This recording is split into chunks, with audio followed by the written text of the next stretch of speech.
Good everyone, my name is Julian Ali. For today's video, I will show you how to create interactive games in PowerPoint using hyperlink.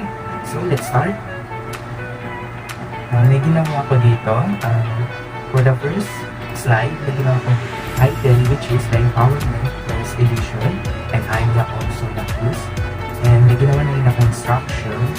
May ginawa na rin akong question, so ay na kanina. By this video, tuturuan ko kayo paano gumawa ng hyperlink. So, ang first na gagawin natin ay yung hyperlink natin ng picture start.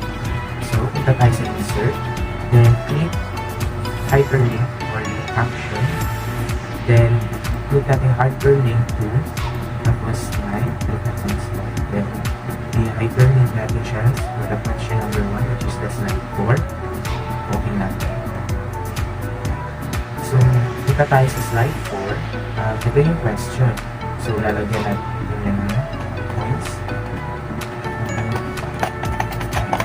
Tapos, ito yung choices. So, ang tamang sagot for the question number 1 is letter A.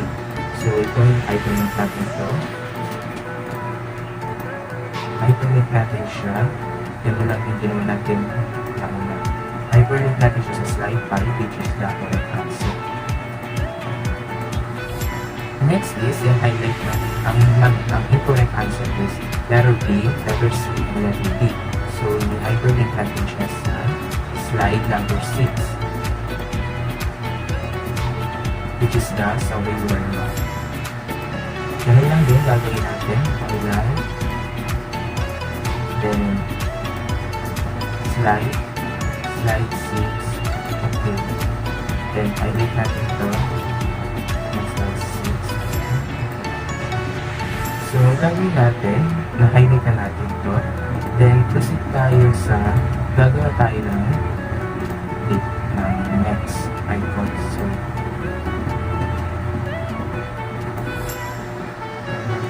punta tayo sa insert, then click natin itong arrow.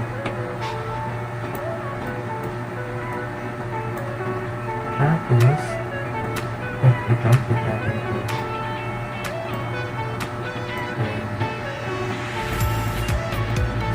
Type natin.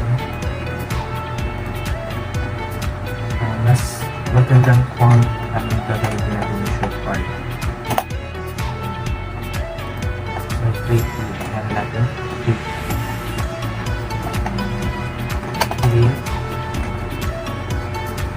Kasi turuan mo na. Using page.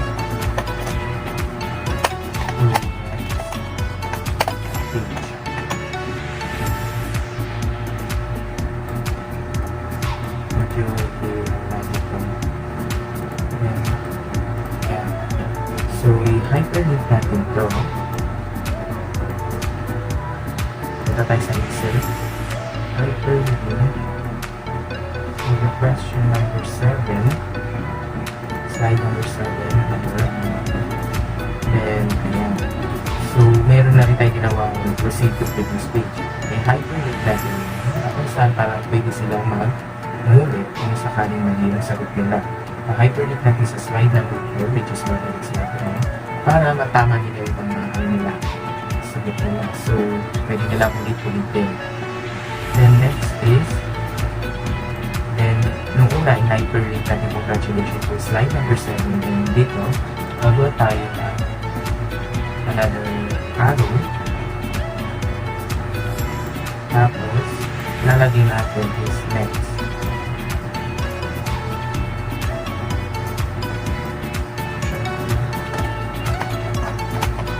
Next question.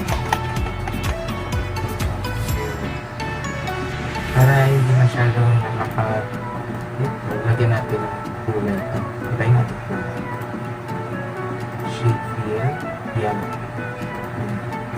After natin gawin yan, i-hyperlink natin ito para naman mag-proceed siya sa next question. Hyperlink to slide. Then, ang next slide natin is now. Again, ito na next question. So, So, yan. Instruction. I-click natin to. Start. Ayan. So, pipili tayo ng correct answer dito. Kunyari, ang sagot natin is letter C. Tama, ang hyperlink. And the correct answer is letter A. Proceed tayo sa next. Ayan. Ganun lang din. Pag mali sagot, ganyan. Mali. Ang correct answer is the correct answer is letter